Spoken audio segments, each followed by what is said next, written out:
Hey guys, welcome back to my channel. दोस्तों आज की वीडियो आपको जानकारी देने वाला हूं दोस्तों कैनाकॉर्ट इंजेक्शन के बारे में, जो आता है दोस्तों एवर्ट फार्मा का एथिकल इंजेक्शन है, जिसकी एमआरपी आती है दोस्तों 124 रुपये का है दोस्तों। ये 40 mg में मेरे पास अवेलेबल है। ये 1 ml का आपको मिलता है दोस्तों। इसके अंदर की तरफ कुछ इस तरीके से ये इंजेक्शन हो, जैसे आप देख रहे हैं येलो कलर का, और दोस्तों बहुत हार्ड होता है। ये पूरा दूध कलर का होता है, बहुत ही हार्ड होता है इंजेक्शन। ये काफ़ी ज़्यादा यूजेज में इसके काफ़ी ज़्यादा पॉपुलर यूजेज हैं दोस्तों। साथ में आपको मिल जाता है ये पॉम्पलेट। इसको दोस्तों एक बार इसको जरूर पढ़ लीजिएगा जब भी आप इसका यूज़ करें, या फिर जो भी आप इसका सेल्फ यूज़ करें तो एक बार डॉक्टर से कंसल्ट कर लीजिएगा। इसके कई तरह के यूज़ हैं, काफ़ी बेस्ट यूज हैं। तो बने रहे हमारे इस वीडियो के साथ दोस्तों। अगर अभी तक आपने हमारा चैनल सब्सक्राइब नहीं किया है तो जल्दी से मेडिकल जानकारी को सब्सक्राइब कर लीजिए, और सब्सक्राइब के साथ बेल आइकन को जरूर प्रेस कर लीजिएगा, ताकि जब भी नई वीडियो आए तो आपसे उसका कोई भी नोटिफिकेशन मिस ना हो पाए। बात करते हैं दोस्तों कैनाकॉर्ट इंजेक्शन के कंटेंट के बारे में। तो दोस्तों इसमें आता है ट्राइमिसिलोन, आता है एस्टोनाइड जो 40 mg में है दोस्तों। एक कंप्लीट एक सिंगल कंटेंट इसमें डाला गया है। ये दोस्तों एक सिंथेटिक एस्टेरॉइड है, कार्टिकोस्टेरॉइड कहा जाता है, जो काफ़ी सिंथेटिक होता है और काफ़ी ज़्यादा यूजेस में भी ज़्यादा इसके यूज़ होते हैं। लेकिन यूज़ के साथ साथ इसके साइड इफेक्ट भी कई सारे देखे गए हैं। सबसे पहले यूज़ की बात करते हैं दोस्तों। एलर्जी वगैरह के लिए काफ़ी पॉपुलर है, जैसे खाज, खुजली, फंगल इन्फेक्शन के लिए भी काफ़ी अच्छा रिजल्ट है, क्योंकि एस्टेरॉइड है तो इसको कम करने में जिसके हद से ज़्यादा फंगल, खाज, खुजली, तो उसके लिए काफ़ी अच्छा रिजल्ट देखने को मिलता है दोस्तों।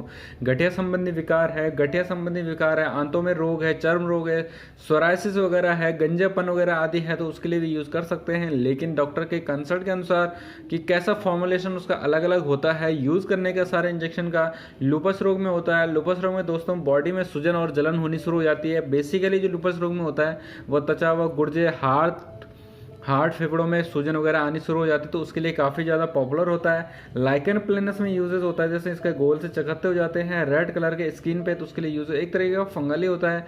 फेफड़ों के रोग में हो गया, आंखों की बीमारी हो गया, आंखों में जलन वगैरह किसी तरीके का हो गया, उसमें आप इसको यूज़ कर सकते हैं। रोमेटाइटिस अर्थराइटिस हो गया, जैसे जोड़ों की परत में होता है, जैसे सूजन वगैरह, दर्द वगैरह होनी शुरू हो जाती है, तो उसके लिए काफ़ी ज़्यादा यूजफुल होता है और काफ़ी ज़्यादा पॉपुलर भी है दोस्तों। इसको यूज़ करने से पहले डॉक्टर से कंसल्ट कर लेना चाहिए।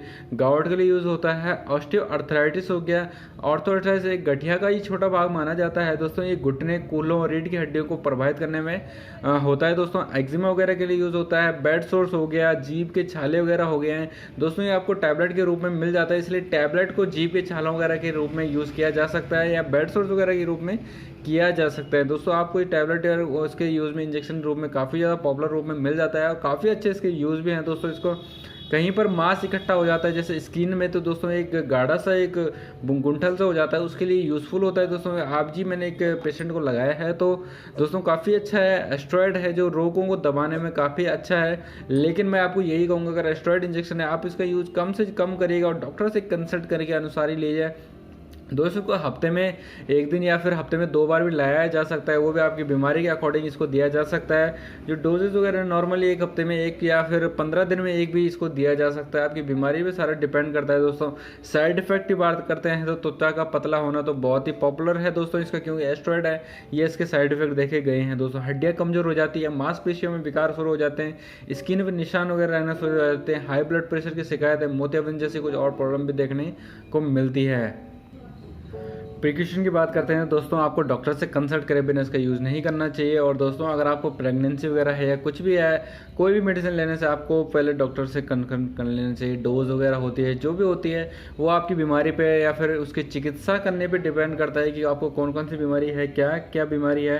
और दोस्तों इसको कई ड्रग्स के साथ इंट्रैक्शन वगैरह हैं, जब भी इसका यूज़ करवाएं, इंजेक्शन डॉक्टर लगवाएं, तो उनको बता दें कि आप कौन सा इंजेक्शन ले रहे हैं या फिर कौन से दवाइयाँ उनकी आपकी चल रही है पहले से ही, तो सारी जानकारी अपने डॉक्टर से कंसल्ट करने के बाद ही इस इंजेक्शन को यूज करवाइएगा। तो दोस्तों ये था कुछ कैनाकॉर्ट इंजेक्शन के बारे में कंप्लीटली जानकारी। वीडियो पसंद आए तो वीडियो को लाइक करिएगा, शेयर करिएगा, और दोस्तों चैनल को जरूर सब्सक्राइब कर लीजिएगा। और दोस्तों अगर कुछ डाउट रहेगा हो तो मुझे कमेंट में जरूर बताइएगा, या फिर आप मुझे फेसबुक या ट्विटर पर फॉलो करके भी जानकारी ले सकते हैं। तो उम्मीद है आपको वीडियो अच्छी लगी होगी। तो दोस्तों मिलते हुए नए वीडियो के साथ। Okay, bye, tata and thank you for watching.